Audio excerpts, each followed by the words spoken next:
Welcome back students. In this video we will continue with our next type of reduction reaction in case of aldehydes and ketones, Clemmensen reduction.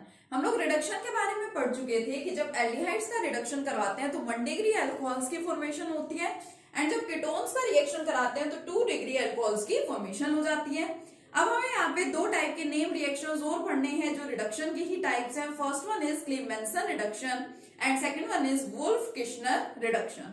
तो first देखते हैं Clemmensen reduction का मतलब क्या होता है कि जब हमारे एल्डिहाइड्स एंड कीटोन, ठीक है, जब एल्डिहाइड्स एंड कीटोन्स का करवाया जाता है reduction in the presence of zinc amalgam and HCl। Zinc amalgam का मतलब क्या होता है? अमलगम का मतलब alloy with mercury, zinc mercury की प्रेजेंस में विद HCl, ठीक है। इनके प्रेजेंस में रिडक्शन जब करवाया जाता है तो हाइड्रोजन यहाँ पे ऐड हो जाता है for the formation of CH2, ठीक है, एंड वाटर यहाँ से क्या हो जाएगा? रिमूव हो जाएगा। तो इस टाइप के सब्सटेंस की यहाँ पे फॉर्मेशन होगी। इस टाइप का जो रिडक्शन है उसे हम लोग क्या बोलेंगे? क्लेमेंसन रिडक्शन बोलेंगे। तो फर्स्ट टाइप का रिडक्शन हो गया। सेकेंड टाइप का हमारे पास है वुल्फ-किश्नर रिडक्शन। वुल्फ-किश्नर रिडक्शन, ठीक है। कौन सा रिडक्शन है? Next is wolf-Kishner reduction. Wolf-Kishner reduction में सबसे पहले हमें क्या करना होगा? जो भी हमारा कार्बोनिल कंपाउंड होगा वेदर इट इज एल्डिहाइड और कीटोन, इसका रिएक्शन करवाते हैं विद हाइड्राजीन। हाइड्राजीन अब अभी हम लास्ट वीडियो में पढ़ के आए हैं NH2 it is known as hydrazine, ठीक है। जब हाइड्राजीन से रिएक्शन होगा तो ये अमोनिया का डेरिवेटिव है, देखो NH2Z टाइप का है। तो इधर से ऑक्सीजन एंड हाइड्रोजन यहाँ से रिमूव हो जाएंगे for the formation of water और साथ ही में हाइड्रोजोन की फॉर्मेशन होगी। हाइड्रोजोन का मतलब C double bond N NH2, ठीक है। सबसे पहले हम यहाँ पे फिनाइल हाइड्राजीन को ऐड कराएंगे, वाटर रिमूव हो जाएगा एंड हाइड्राजोन बनेगा। उसके बाद हम लेंगे KOH potassium hydroxide along with ethylene glycol, ठीक है, मींस अल्कोहलिक KOH ले रहे हैं हम यहाँ पे। जो हमारा हाइड्राजोन बन गया इसको फर्दर ट्रीट कराएंगे अल्कोहलिक KOH के साथ और उसको हीट करेंगे तो फॉर्मेशन यहाँ से किसकी हो जाएगी? डायरेक्ट आपके CH2 की, ठीक है। CH2 की यहाँ से क्या होगी? फॉर्मेशन होगी प्लस नाइट्रोजन यहाँ से रिमूव हो जाएगा एज साइड प्रोडक्ट। तो जो दो टाइप के रिडक्शन रिएक्शंस हैं ये कौन से हैं? हमारे Clemmensen reduction and wolf-Kishner reduction most important name reaction है, इनको भी आपको ध्यान रखना है। चलिए इसका एग्जांपल देख लेते हैं। मान लीजिए क्लेमेंसन रिडक्शन में सपोज मैं यहाँ पे ले रही हूँ एक अल्कोहल ले लेती हूँ, ठीक है। सपोज मैंने इधर लिया कौन सा अल्कोहल? CH3CHO। मान लीजिए मैंने ये अल्कोहल ले लिया, ठीक है। ये एल्डिहाइड ले लिया मैंने। कौन सा एल्डिहाइड है? एसिटल्डिहाइड इथेनल इसका कॉमन नेम है, IUPAC नेम है। तो इथेनल लिया हमने, इसका रिडक्शन हमें कराना है with zinc mercury and HCl के प्रेजेंस में। तो यहाँ देखो बेसिकली हुआ क्या है? ऑक्सीजन रिमूव हो गया, ऑक्सीजन की जगह कौन आ रहा है? हाइड्रोजन आ रहा है। तो इधर से ऑक्सीजन को हटा दो और जब रिडक्शन कराएंगे तो हाइड्रोजन ही तो ऐड होगा, तो H2 यहाँ पे ऐड हो जाएगा। तो CH3CH ऑलरेडी है, दो हाइड्रोजन और आ जाएंगे तो क्या बनेगा? यहाँ पे देखिए CH3CH3 किसकी फॉर्मेशन हो गई? यहाँ पे इथेन की, C2H6, ठीक है। वुल्फ-किश्नर रिडक्शन का इसी तरह से कोई एग्जांपल दूं तो मान लीजिए मैंने यहाँ पे ले लिया CH3COCH3। कौन है ये? एसीटोन है आपका सिंपलेस्ट कीटोन जिसका IUPAC नेम क्या है? प्रोपेनॉन। प्रोपेनॉन का रिएक्शन मैं यहाँ पे करा रही हूँ हाइड्राजीन के साथ NH2, ठीक है। साथ ही में मैं एक ही स्टेप पे मेंशन कर रही हूँ KOH एंड इथाइलिन ग्लाइकोल और इसको हमें क्या करना है? यहाँ पे हीट करना है। तो ओवरऑल एट लास्ट हमारे पास क्या बनेंगे? हमारे पास एल्केन्स ही बनेंगे। ऑक्सीजन को हटना है और इसकी जगह हाइड्रोजन को ऐड होना है। तो देखो CH3C, ऑक्सीजन हटेगा और ऑक्सीजन की जगह कौन आएगा? हाइड्रोजन एंड CH3, ठीक है। 3 कार्बन एटम वाले एल्केन की यहाँ पे फॉर्मेशन हुई है। क्या है? इसका नाम प्रोपेन है। प्रोपेन की यहाँ से क्या हो गई? फॉर्मेशन हो गई। तो ये हो गया आपका रिडक्शन रिएक्शन कंप्लीट। नेक्स्ट बात करते हैं about oxidation of aldehydes and ketones. देखिए अगर बात करते हैं हम लोग ऑक्सीडेशन की तो एल्डिहाइड्स एंड कीटोन्स दोनों का हमें ऑक्सीडेशन देखना है। एल्डिहाइड्स और कीटोन्स जो हैं वो अलग अलग तरीकों से ऑक्सीडेशन रिएक्शन शो करते हैं। जो हमारे हैं एल्डिहाइड्स, फर्स्ट बात कर लेते हैं किसकी? एल्डिहाइड्स की। So our aldehydes undergo oxidation with strong oxidizing agents as well as with commonly used oxidizing agents and mild oxidizing agents also। अगर आप एल्डिहाइड्स का ऑक्सीडेशन कराना चाह रहे हैं तो जो एल्डिहाइड्स हैं आपके वो आपके कॉमन ऑक्सीडाइजिंग एजेंट्स हो गए, लाइक आपकी नाइट्रिक एसिड है, ठीक है, पोटेशियम डाइक्रोमेट है, इनके साथ भी रिएक्ट कर सकते हैं, मींस इनकी प्रेजेंस में भी ऑक्सीडेशन शो कर सकते हैं। और जब हम लोग एल्डिहाइड्स का ऑक्सीडेशन कराते हैं तो आपको अच्छे से पता है फॉर्मेशन किसकी हो जाती है, कार्बोक्सिलिक एसिड्स की, ठीक है। तो ये हो जाएगा सिंपल सा। इवन जो आपके एल्डिहाइड्स हैं वो माइल्ड ऑक्सीडाइजिंग एजेंट्स जो हमें यहाँ पे पढ़ने हैं कौन कौन से हैं आपके, Tollens reagent and Fehling's solution. अभी आपको बताएंगे क्या है ये Tollens reagent and Fehling's solution, but these are very mild oxidising agents. ये आपके बहुत ही माइल्ड ऑक्सीडाइजिंग एजेंट्स होते हैं, ठीक है। अभी बताएंगे इसके बारे में डिटेल में क्या है ये, बट एक बार देख लीजिए पहले कि जो आपके एल्डिहाइड्स हैं वो कार्बोक्सिलिक एसिड के अंदर कन्वर्ट हो जाते हैं जब उनका ऑक्सीडेशन कराते हैं। एल्डिहाइड्स का ऑक्सीडेशन किसी भी टाइप के ऑक्सीडाइजिंग एजेंट की प्रेजेंस में हो जाता है। आपके कॉमनली यूज्ड ऑक्सीडाइजिंग एजेंट्स जो आपके स्ट्रॉन्ग ऑक्सीडाइजिंग एजेंट्स है उनकी प्रेजेंस में भी, इवन जो आपका टोलेंस रिएजेंट है, फेलिंग्स सॉल्यूशन है, इन माइल्ड ऑक्सीडाइजिंग एजेंट्स की प्रेजेंस में भी आपके एल्डिहाइड्स कार्बोक्सिलिक एसिड में कन्वर्ट हो जाते हैं। लेकिन अगर हम लोग बात करें कीटोन्स की, तो कीटोन्स डू नॉट रिएक्ट या do not gets oxidised in simple conditions. सिंपल कंडीशंस में इनका ऑक्सीडेशन नहीं होता। Ketones gets oxidised under vigorous conditions, ठीक है। विग्रस कंडीशंस में इनका ऑक्सीडेशन होता है, एलिवेटेड टेम्परेचर पे होता है। एलिवेटेड टेम्परेचर मतलब हमें टेम्परेचर को बढ़ाना पड़ेगा। नॉर्मल टेम्परेचर पे ये रिएक्शन मींस ऑक्सीडेशन की जो प्रोसेस है वो शो नहीं करते। इनका ऑक्सीडेशन होगा along with strong oxidising agents. Mild oxidising agents के साथ ये रिएक्शन शो नहीं करेंगे। रिएक्शन शो का मतलब यही है कि इनका ऑक्सीडेशन रिएक्शन नहीं होगा।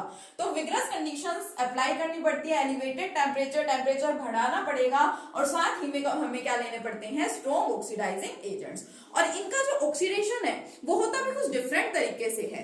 कैसे, मान लीजिए मैंने एक कीटोन ले लिया CH3COCH3, ठीक है। अगर मैं चाह रही हूं कि मुझे इसका ऑक्सीडेशन कराना है तो पहली बात तो क्या है कि मुझे टेम्परेचर को एलिवेट करना पड़ेगा, मुझे टेम्परेचर को बढ़ाना पड़ेगा। And the second thing is मुझे यहाँ पे स्ट्रॉन्ग ऑक्सीडाइजिंग एजेंट्स का ही यूज करना पड़ेगा।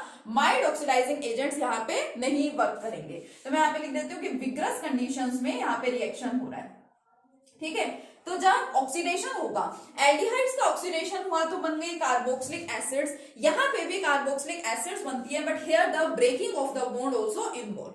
बॉन्ड्स की ब्रेकिंग यहाँ पे इन्वॉल्व होती है। कौन से बॉन्ड यहाँ पे ब्रेक होंगे, कार्बन के बीच वाले जो बॉन्ड है वो ब्रेक हो जाते हैं। मान लीजिए इस कार्बन में और इस कार्बन में ये जो बॉन्ड बना हुआ है, ये वाला बॉन्ड क्या हो गया, ब्रेक हो गया।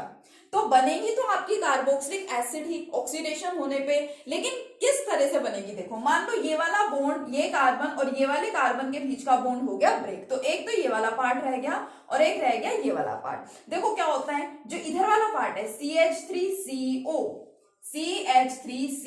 एंड इसके साथ OH ग्रुप ऐड हो जाता है और यहाँ पे इस एसिड की फॉर्मेशन हो जाती है।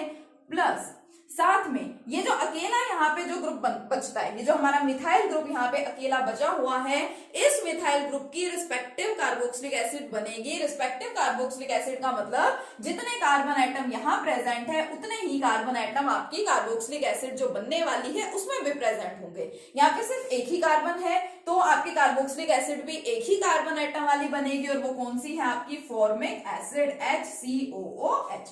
जरूरी नहीं है मैंने ये बॉन्ड ब्रेक करके दिखाया तो यही बॉन्ड ब्रेक होगा, ये वाला बॉन्ड भी ब्रेक हो सकता है, बट इस केस में तो यहाँ पे जो प्रोडक्ट्स हैं आपके वो सेम ही बनेंगे, क्योंकि जो आपका CO ग्रुप है, जो कार्बोनिल ग्रुप है, उसके दोनों साइड यहाँ पे सेम एल्काइल ग्रुप यानी कि मिथाइल ग्रुप ही प्रेजेंट है। तो जो कीटोन्स का रिएक्शन है वो थोड़े से डिफरेंट तरीके से यहाँ पे होता है। चलिए एक और एग्जांपल की हेल्प से समझते हैं। कीटोन्स का ऑक्सीडेशन विग्रस कंडीशंस रहने वाली है। रिएक्शन मान लीजिए हो रहा है ये विग्रस कंडीशंस में, ठीक है। तो अभी मैंने आपको बताया कि ऑक्सीडेशन कीटोन्स का कैसे होगा कि कार्बन एटम के बीच के बॉन्ड क्या होते हैं, ब्रेक होते हैं। कौन से कार्बन के बीच के, ये आपका कीटोन ग्रुप है, ठीक है, ये आपका कार्बोनिल ग्रुप है, इसके साथ में जो कार्बन है, हो सकता है ये वाला बॉन्ड क्या हो जाए, ब्रेक हो जाए, या फिर ये भी ब्रेक हो सकता है। इस कार्बन और इस कार्बन के बीच में बॉन्ड, ठीक है। दोनों कंडीशन है तो दोनों देखेंगे। मान लीजिए अभी पहले फर्स्ट ये वाला बॉन्ड ब्रेक हो गया तो क्या बनेगा, देखो R-CH2COOH, ये तो मैंने आपको डायरेक्ट बताया, ऐसे बन जाएगा R-CH2COOH प्लस इस वाले ग्रुप की क्या बनेगी, respective carboxylic acid having same number of carbon atoms as present here. तो इसमें एक ही कार्बन एटम है, R ग्रुप आपका प्रेजेंट है तो एक ही कार्बन एटम है तो क्या लिख देंगे COOH।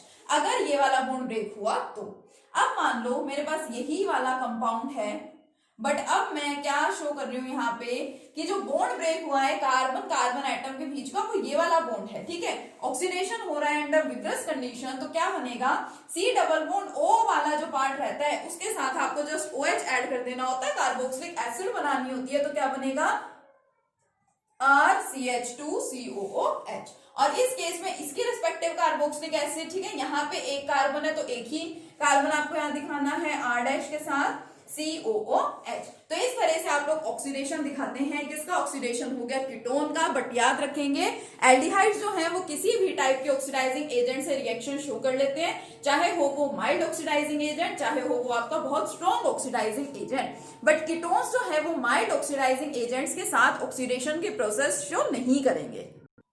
चलिए सबसे पहले देखते हैं टोलेंस रिएजेंट होता क्या है। देखिए Tollens reagent is an ammoniacal solution of silver nitrate. जो आपका टोलेंस रिएजेंट है ये अमोनिकल सॉल्यूशन होता है सिल्वर नाइट्रेट का एंड इज ऑब्टेन्ड एज, इसको हम किस तरह से प्रिपेयर करते हैं ये देखिए। सिल्वर नाइट्रेट का एक अमोनिकल सॉल्यूशन है, इट मींस हमें क्या लेना पड़ेगा, silver nitrate and ammoniacal solution है तो हम ले रहे हैं अमोनियम हाइड्रोक्साइड, ठीक है।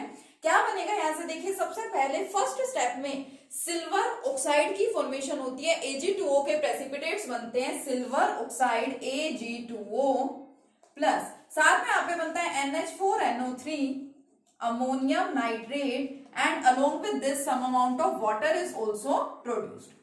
अब यहाँ से सिल्वर ऑक्साइड जो बनी थी Ag2O, it reacts further with NH4OH, दोबारा से अमोनियम हाइड्रोक्साइड के साथ रिएक्शन शो करती है और अब जाकर के आपका बन जाता है टोलेंस रिएजेंट विच इज क्या है, ये अमोनिकल सॉल्यूशन है, ठीक है। तो देखो सिल्वर NH3 का ट्वाइस, सिल्वर का कोऑर्डिनेशन नंबर कितना होता है, 2 होता है, ठीक है, and positive along with OH negative. इस सब्सटेंस की यहाँ पे फॉर्मेशन होती है और ये जो आपका सब्सटेंस बन गया है it is known as your Tollens reagent plus साथ में वाटर की भी फॉर्मेशन होती है। तो ये तो हो गया आपका टोलेंस रिएजेंट, ठीक है। अभी देखिए मैंने ऊपर लिख के रखा है Tollens reagent is an ammoniacal solution of silver nitrate. तो ये अमोनिकल सॉल्यूशन ही है, अमोनिया यहाँ पे प्रेजेंट है, तो ये तो बात होगी टोलेंस रिएजेंट की। बट जो एल्डिहाइड्स हैं वो टोलेंस रिएजेंट के साथ जब रिएक्शन शो करते हैं तो एक्चुअल में होता क्या है, ठीक है।